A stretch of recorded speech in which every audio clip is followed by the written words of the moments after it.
கிட்டத்தட்ட 90% வாக்குகள் தாவேகா கட்சிக்கு போயிருக்கு. அது எல்லாருக்குமே தெரியும். அவர்கள் என்ன செய்தாலும் தமிழகத்திற்கு தர வேண்டிய தண்ணீரை கொடுத்துதான் ஆக வேண்டும். அதே நேரத்தில் மேகதாது பகுதியிலே தடுப்பணை கட்ட வேண்டும் என்கின்ற ஒரு எண்ணம் அவர்களுக்கு ஈடேறாது. ஏனென்று சொன்னால்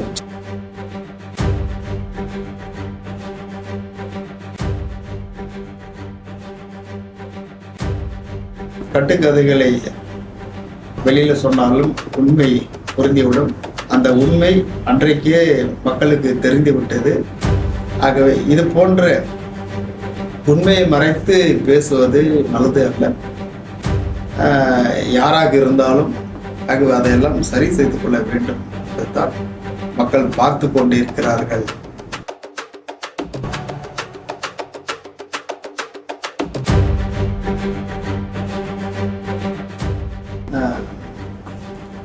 பல லட்சம் ஊழியர்கள் பணிபுரிகின்ற இந்த டாஸ்மாக் நிறுவனத்தில் திடீரென்று தனியார் மயம் ஆக்குவது என்பது அது வேண்டாத வேலை என்றுதான் தோன்றுகிறது. ஆகவே முதலமைச்சர் அவர்களுக்கு புரட்சி பாரதம் சொல்லிக் கொள்வது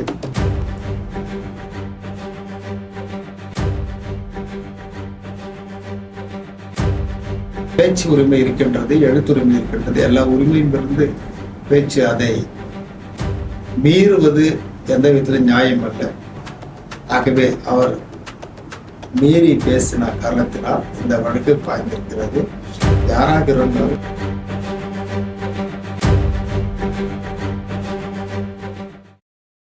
அனைவருக்கும் வணக்கம். இப்ப நம்ம காண போற சீஃப் கெஸ்ட் புரட்சி பாரதம் தலைவர் முன்னாள் எம்எல்ஏ ஜெகன்மூர்த்தியார் அவர்கள்.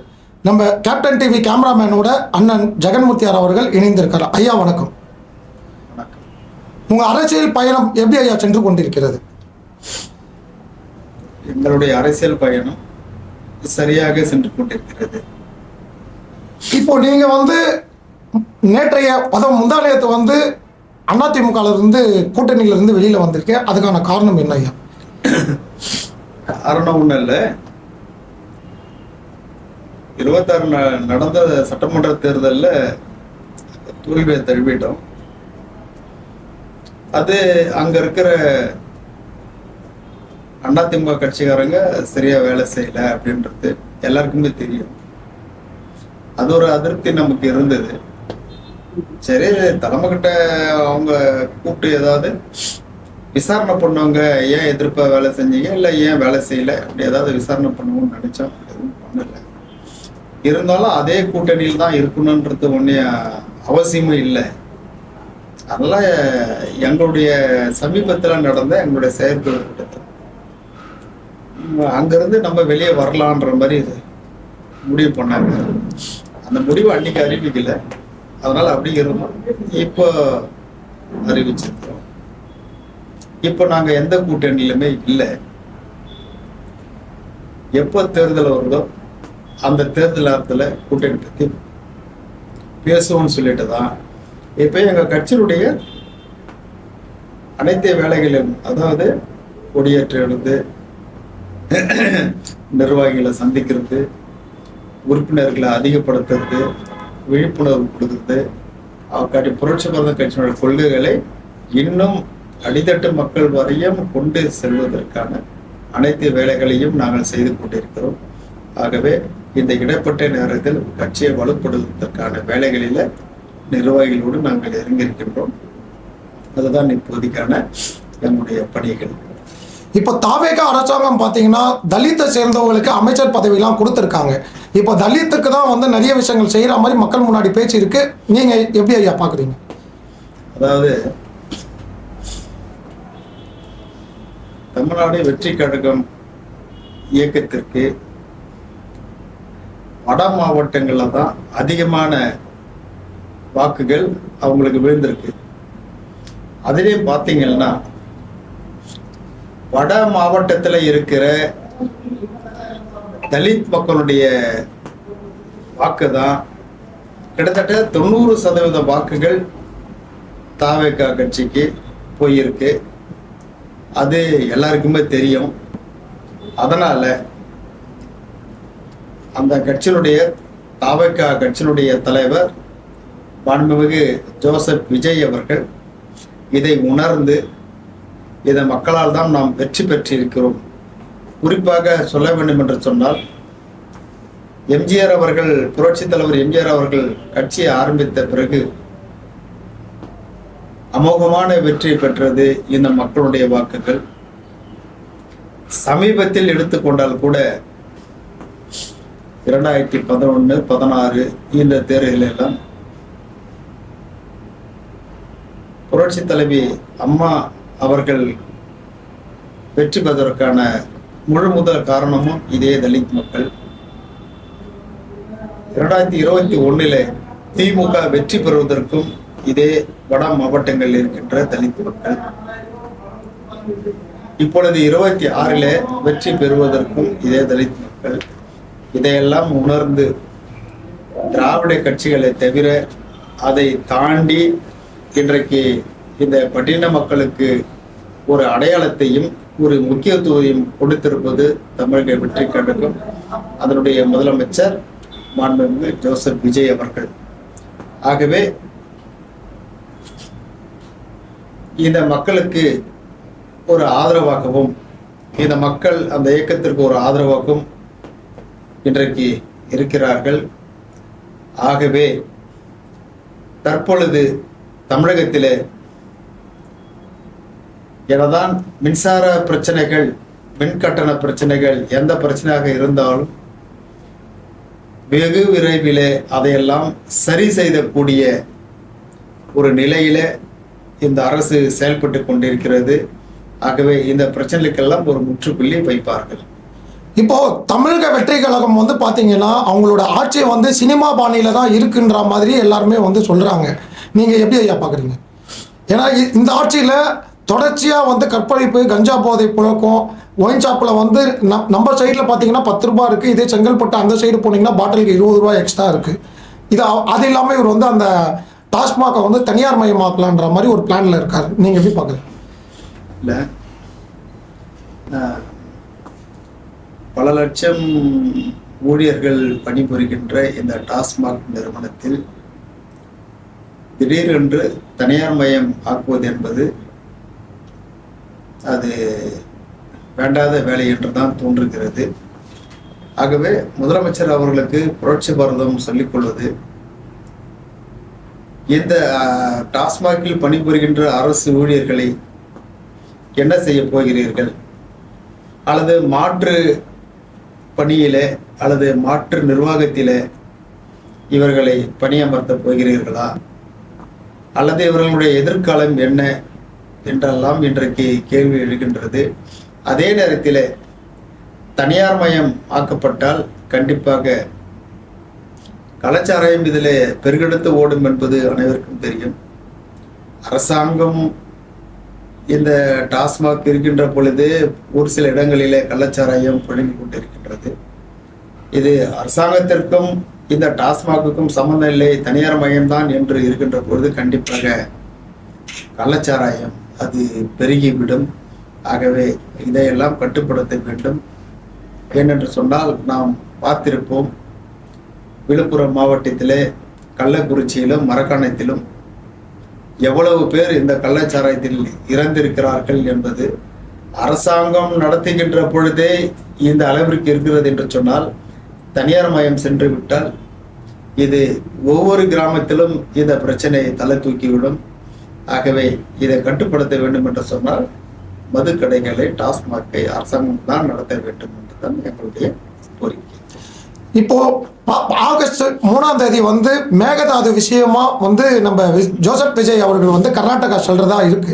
அவங்க என்ன சொல்றாங்கன்னா 2028 கர்நாடகாவில் வந்து முதலமைச்சர் தேர்தல் வருது. அதனால சிவகுமார் வந்து மேக்சிமம் வந்து இதை அரசியலா ஆக்கி மேகதாது தடுப்பணை கட்டிடுவாங்கன்ற மாதிரி இருக்கு. விஜய் அதுக்கு என்ன மாதிரி ஸ்டாண்ட் எடுப்பாரு உங்க பார்வை? அதாவது பேச்சுவார்த்தை என்பது மேகதாதுவை தவிர்த்து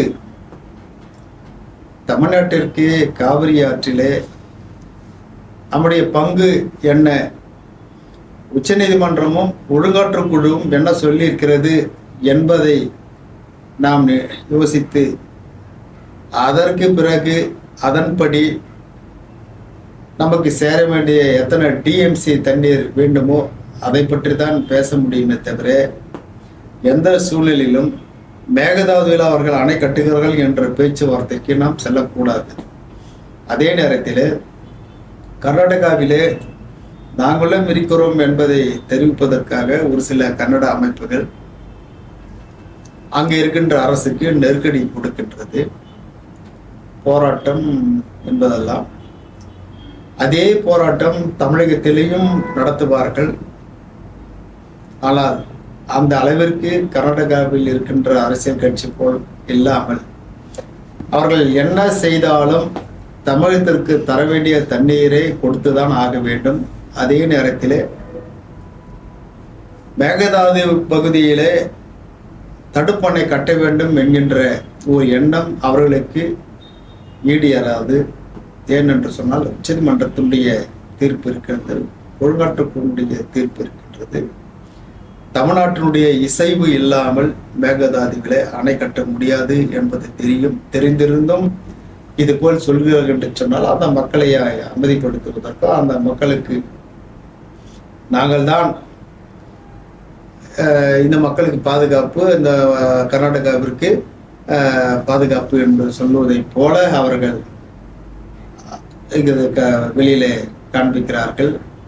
ஆனால் எதுவும் கண்டிப்பாக அவர்களால் நடத்த முடியாது என்பது உண்மை. ஆகவே அதை பற்றியெல்லாம் நாம் நேரத்தை வீணடிக்காமல் நமக்கு வர வேண்டியதை அதை நீதிமன்றம் தான் பொறுப்பு. நீதிமன்றத்தை மதிக்காமல் உச்ச நீதிமன்றத்தினுடைய தீர்ப்பை மதிக்காமல் தான் தோன்றித்தனமாக அவர்கள் செயல்பட்டால் உச்ச நீதிமன்றம் என்ன நடவடிக்கை எடுக்கும் என்பது ஏன் உச்ச நீதிமன்றத்தினுடைய தீர்ப்பை மதிக்காமல் செயல்பட்டால் 386 பிரிவின்படி நடவடிக்கை எடுப்பதற்கு கூட உச்ச நீதிமன்றத்துக்கு அதிகாரம் இருப்பது என்பதை கர்நாடகாவில் இருக்கின்ற காங்கிரஸார் மறந்துவிடக் கூடாது. அப்படி இல்லை என்று சொன்னால் கூட தமிழகத்திலே இன்றைக்கு கூட்டு ஆட்சியிலே இங்கே இருக்கின்ற 2 அமைச்சர்கள் அவருடைய தலைமை காங்கிரஸ் டெல்லியிலே பேசி அல்லது கர்நாடகா காங்கிரஸ் தலைமையிடம் பேசி தமிழ்நாட்டிற்கு வர வேண்டிய தண்ணீரை கொடுப்பதற்கு அவர்கள் நடவடிக்கை எடுக்க வேண்டும். அப்படி கர்நாடகம் கொடுப்பதற்கு மறுத்துவிட்டால் இந்த 2 அமைச்சர்களும் அதை எதிர்த்து ராஜினாமா செய்துவிட்டு போனால், எதிர்ப்பு தெரிவித்தால் கண்டிப்பாக அதற்கு ஒரு வாய்ப்பு இருக்கும் என்று நினைக்கின்றோம்.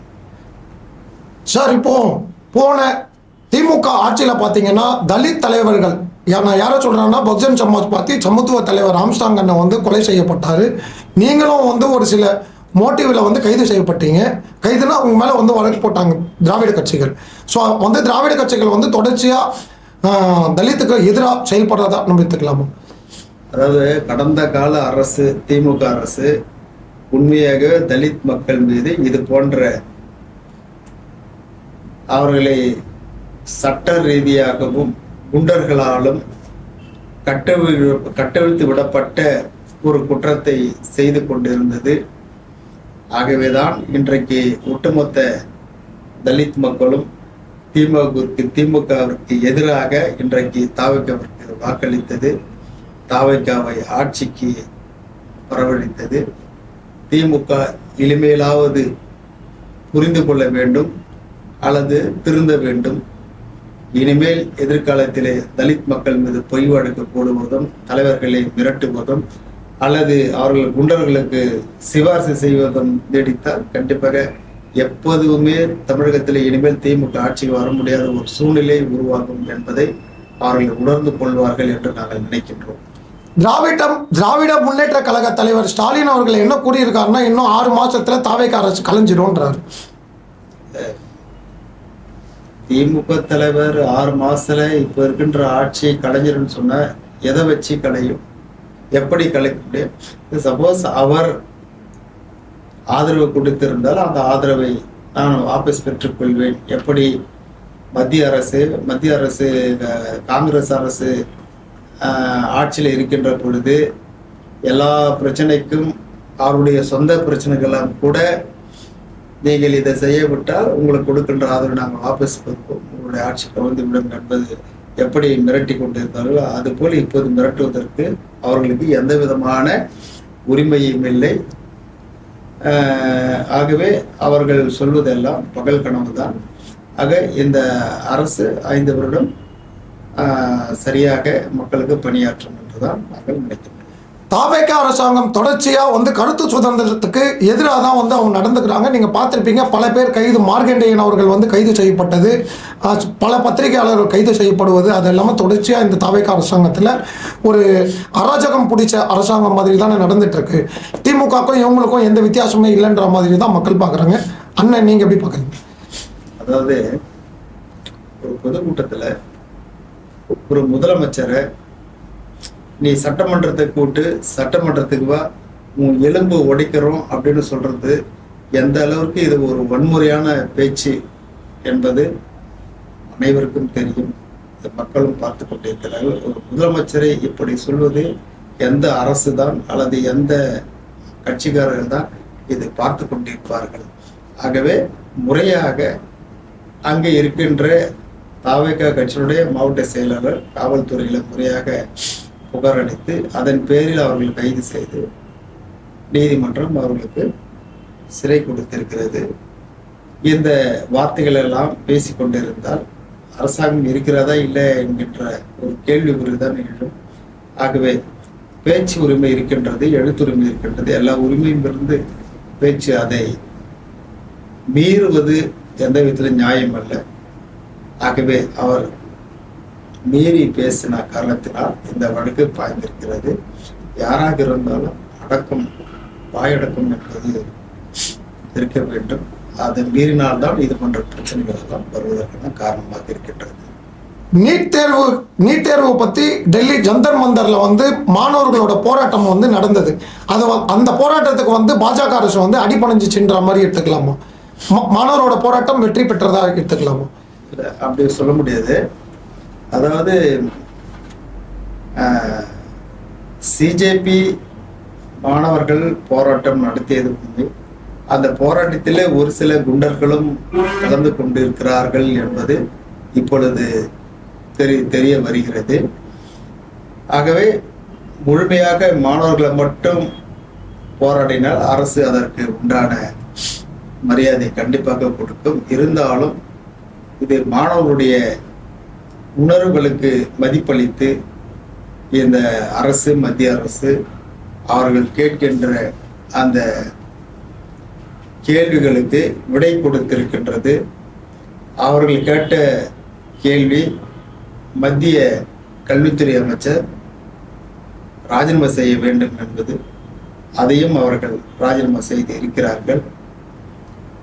இனிமேல் நீட்டு தேர்வு சம்பந்தமாக இதுபோல் வினாத்தாள்கள் கசிவது அல்லது புழக்கத்தில் விடுவது, அதை வைத்து பணம் சம்பாதிப்பது என்பது தொடர்ந்தால் கண்டிப்பாக அதனுடைய விளைவுகள் அதிகமாக இருக்கும் என்றுதான் சிஜேபி இந்த போராட்டத்தை கையில் எடுத்திருக்கிறது. எதிர்காலத்திலே இந்த பிரச்சனைகள் எல்லாம் இருக்காது என்று மத்திய அரசும் உறுதி கொடுத்திருக்கின்றது. ஆகவே மாணவர்களுக்கு அவருடைய உணர்வுகளுக்கு மரியாதை கொடுத்து இதை மத்திய அரசு செய்திருக்கிறது என்பதுதான் இது உண்மை. மற்றபடி மத்திய அரசு பணிந்து விட்டது என்பது எல்லாம் சரியாக இருக்காது என்று தோன்றுகிறது. இப்போ புரட்சி பாரத தலைவர் ஜெகன்மூர்த்தி ஆகிய நீங்கள் பாரத பிரதமர் மோடியோட நல்ல நட்புறவுல இருக்கீங்க.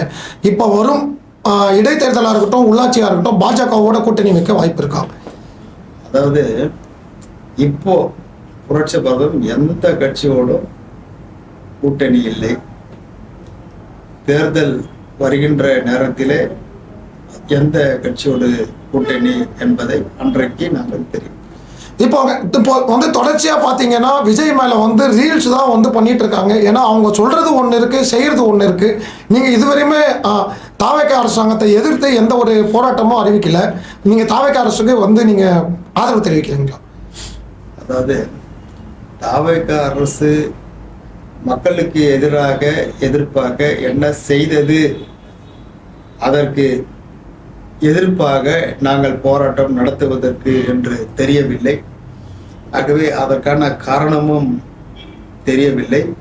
அப்படி ஏதேனும் காரணங்கள் இருந்தால், மக்களுக்கு எதிராக செயல்பட்டால் கண்டிப்பாக அப்பொழுது புரட்சி பாரதம் அரசை எதிர்த்து போராட்டம். பல அமைச்சர்கள் வந்து ரீல்ஸ் போடுறாங்க. இல்லைன்னா இப்போ வந்து அடுத்தது வந்து உங்க தொகுதி கேவி குப்பம் தென்றல்குமார் தெரியும், உங்களை வந்து எதிர்த்து அவர் ஜெயிச்சாரு. அவர் வந்து என்னன்னா, நான் வந்து காமராஜர் மாதிரி நான் செருப்பு போட மாட்டேன், நான் பஸ்ஸில் போவேன்னு சொல்லிட்டு அவர் வச்சிருக்க காரே 50 லட்ச ரூபான்னு சொல்கிறாங்க. என்கிட்ட பணமே இல்லைன்றாரு. கேட்டால் ஒரு 5 லட்ச ரூபாய்க்கு மேலே செலவு பண்ணி பொதுமக்களுக்கு வந்து பிரியாணி போடுறாரு. அது இல்லாமல் வந்து காட்டை அரிச்சு அவர் வீடு கட்டினதா ஒரு விஷயங்கள் வருது. நீங்கள் எப்படி பார்க்குறீங்க? ஏன்னா அண்ணன் கேவி குப்பத்தில் நிறைய நல்லது செஞ்சுருக்கீங்க. இப்போ இது ஒரு 3 மாதத்துலேயுமே அவர் தொகுதி பக்கமே போகிறதில்லன்ற மாதிரி ஒரு சில விஷயங்கள்லாம் வருது. அவர் சந்திக்கவும் முடியலையா? இல்லை, இவ்வளோ கேள்விக்கும் விடை நீங்களே சொல்லிட்டீங்க. மறுபடியும் நான் சொல்லணுன்றதுக்கான அவசியம் இல்லை. நான் சென்னை பூந்தமல்லியில் இருந்து அங்கே சட்டமன்ற உறுப்பினராக பணியாற்றுகின்ற பொழுது வாரத்திற்கு ஒரு முறை 2 நாள் தங்கி அங்கேயே இருந்து மக்கள் பணிகளை செய்து கொண்டிருந்தேன். எல்லா நிகழ்ச்சிகளிலும் கலந்து கொண்டிருந்தேன். அரசாங்கம் முறையாக நமக்கு அரசாங்க நிகழ்ச்சிகள் எல்லாம் தெரிவிக்கின்ற பொழுது அதை கலந்து கொண்டிருக்கின்றோம். மற்றபடி கட்சிக்காரர்களுடைய நிகழ்ச்சிகளிலே கலந்து கொண்டிருக்கிறோம். இப்படியெல்லாம் பொதுமக்களை அடிக்கடி சந்தித்து கொண்டிருக்கின்ற ஒரு சூழலை அங்கே நான் உருவாக்கி இருந்தேன். ஆனால் உள்ளூரிலேயே இருக்கின்ற ஒரு சட்டமன்ற உறுப்பினர் மக்களை சந்திக்கவில்லை, தொகுதி முழுக்க அவர் போகவில்லை என்று சொல்லுவது வேடிக்கையாக இருக்கின்றது. அதை மக்கள் தான் புரிந்து கொள்ள வேண்டும். அதே நேரத்தில் தேர்தல் முடிந்தவுடன் அவர் சொன்ன அனைத்தையும் மக்கள் பார்த்து கொண்டுதான் இருந்தார்கள். அதே ஊரை சார்ந்தவர், அவர் எப்படியெல்லாம் இருக்கிறார், எப்படியெல்லாம் இருந்திருக்கிறார் என்பதும் அந்த மக்களுக்கு தெரியும். எனதான் கட்டுக்கதைகளை வெளியில சொன்னாலும் உண்மை புரிந்துவிடும். அந்த உண்மை அன்றைக்கே மக்களுக்கு தெரிந்து விட்டது. ஆகவே இது போன்ற உண்மையை மறைத்து பேசுவது நல்லது அல்ல. யாராக இருந்தாலும் ஆகவே அதையெல்லாம் சரி செய்து கொள்ள வேண்டும் என்பதுதான். மக்கள் பார்த்து கொண்டு இருக்கிறார்கள், அவர்கள் சிரித்து கொண்டுதான் இருக்கிறார்கள் என்பதுதான். இப்போ நீங்க வந்து அந்த தொகுதிக்கு வந்து நிறைய விஷயங்கள் செஞ்சிருக்கீங்க, நாங்களே நிறைய விஷயங்கள் கவர் பண்ணியிருக்கோம். நீங்க அந்த தோல்வி அடையத்துக்கான காரணம் என்னன்றதை நீங்க யோசிச்சு பார்த்தீங்களா? காரணம் தெரியல. அதாவது மக்கள் வெறுப்பு அடைவதற்கோ அதிருப்தியா இருப்பதற்கோ எந்த விதத்திலும் 1% கூட அங்கு இல்லை, நடைபெறவில்லை. மக்களுடைய எதிர்பார்ப்புகள் எல்லாம் நாம் செய்திருக்கிறோம். அவர்கள் என்னவெல்லாம் பணிகள், அதாவது சாலை வசதியோ மின்சார வசதியோ குடிநீர் வசதியோ எதையெல்லாம் சொல்லுகிறோம் அதையெல்லாம் உடனே செய்திருக்கிறோம். அதே போல் பள்ளிக்கூடங்களுக்கு கூடுதல் கட்டடம், பள்ளிக்கூடத்துக்கு சுற்றுச்சுவர், மருத்துவமனைக்கு சுற்றுச்சுவர் அல்லது கூடுதல் கட்டிடம், அதே போல் கூட்டுறவு கடை, இப்படி பல்வேறு சத்துணவு கூடம், இப்படியெல்லாம் பல்வேறு பணிகளிலே நாம் இறங்கி இந்த மக்களுக்கு அனைத்து உதவிகளையும் நாம் செய்திருக்கிறோம். அப்படி இருந்தும் மக்கள் நமக்கு எதிராக வாக்களித்திருக்கிறார்கள் என்று சொன்னால் உண்மையாக ஏதோ அவர்களிடத்திலே எந்த திராவிட கட்சியும் வேண்டாம், புதியதாக ஒரு இயக்கம் வரட்டும் என்கின்ற ஒரு எண்ணம் அவர்களுக்கு வந்திருக்கக்கூடும். அப்படிதான் நமக்கு அதிமுக கூட்டணியில இரட்டை இலை சின்னத்தில போட்டியிட்ட எனக்கு வாக்குகள் குறைந்திருக்கிறது. அது தோல்வியை தழுவி இருக்கிறது. அங்கே மக்களிடத்தில் எந்த பரிட்சயமும் இல்லாமல், மக்களிடத்தில் சென்று வாக்கும் கேட்காமல் ஒருவர் வெற்றி பெறுகிறார் என்று சொன்னால் அது மாண்புமிகு முதலமைச்சர் ஜோசப் விஜய் அவர்களுக்கு மட்டும்தான் என்பது தான் உண்மை. ஆனால் கடைசியான இப்போ வந்து நீங்கள் அதிமுகல இருந்து வெளியில் வர காரணம் என்னென்னா, எம்பி தேர்தலாக முடிந்த எம்பி தேர்தலாக இருக்கட்டும், இப்போ கடைசியாக முடிந்த வந்து சட்டமன்ற தேர்தலாக இருக்கட்டும், எல்லாத்துலேயும் நீங்கள் வந்து சட்டமன்றத்தில் வந்து ஒரு 3 சீட்டு கேட்டதாகவும் மறுக்கப்பட்டதாகவும், எம்பியில் வந்து ஒரு 2 சீட்டு கேட்டதாகவும் மறுக்கப்பட்டதாகவும் இருந்தது. ஸோ அதன் காரணமாக நீங்கள் வந்து கட்சியிலிருந்து விலகிறதா எடுத்துக்கலாம்.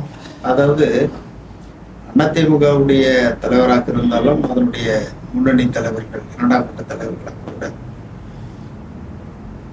ஒரு பேச்சுவார்த்தை மூலமாக பேசுகிறார்கள், சொல்லுகிறார்கள் என்று சொன்னால் அதை அவர்கள் நடைமுறைப்படுத்துவதில்லை. சொல்வது என்பது வேறு, நடப்பது என்பது வேறாக இருக்கின்றது. அவர்களிடத்திலே உண்மை இல்லை. ஆகவே நாம் வெளியேறுவதற்கு அதுவும் ஒரு காரணமாக இருக்கின்றது. இல்லை, அதே தான் சிங்கப்பெண்மணி வந்து இவங்க நம்ம பிரேமலதா விஜயகாந்த் என்ன சொன்னாங்கன்னா, கூட்டணியில் வந்து எனக்கு சீட்டு தரதா சைன் பண்ணதெல்லாம் எடுத்து காட்டினாங்க. ஸோ வந்து எடப்பாடி வந்து கூட்டணி கட்சிகளில் இருக்கவங்களை மதிக்க மாட்டேங்கிறாருன்ற மாதிரி எடுத்துக்கலாமா? அண்ணனுக்கு நல்ல மரியாதை இருந்ததா இப்படி? இல்லை, அதாவது தேமுதிகனுடைய தலைவர் அம்மையார் பிரேமலதா அவர்கள் சொன்னது கூட அந்த செய்தி உண்மையும் கூட. அதே போல்தான் நமக்கு இது போன்ற கடிதம் கொடுக்காமல் வாழ்வழியாக சொன்னது, அந்த வாழ்வழியாக சொன்னதை அவர்கள் தேர்தல் நேரத்தில் மறுத்து விட்டார்கள். அவர்கள் சொன்ன ஒரு சில வார்த்தைகளெல்லாம் உண்மையாக கூட இருக்கின்றது. ஆகவே இனிமேலும் அங்கே நீடித்தால் சரியாக இருக்காது என்று எங்களுடைய முன்னணி தலைவர்கள், நிர்வாகிகள் சொன்ன காரணத்தினால் நாங்கள் வெளியே வருவதற்கான ஒரு செயல். தலைவர் அவர்களுக்கு இவ்வளோ நேரம் உங்களோட பொன்னான நேரத்தை எங்கள் கேப்டன் டிவிக்காக ஸ்பெண்ட் பண்ணி பேட்டி கொடுத்ததுக்கு நன்றி அண்ணன். நன்றி.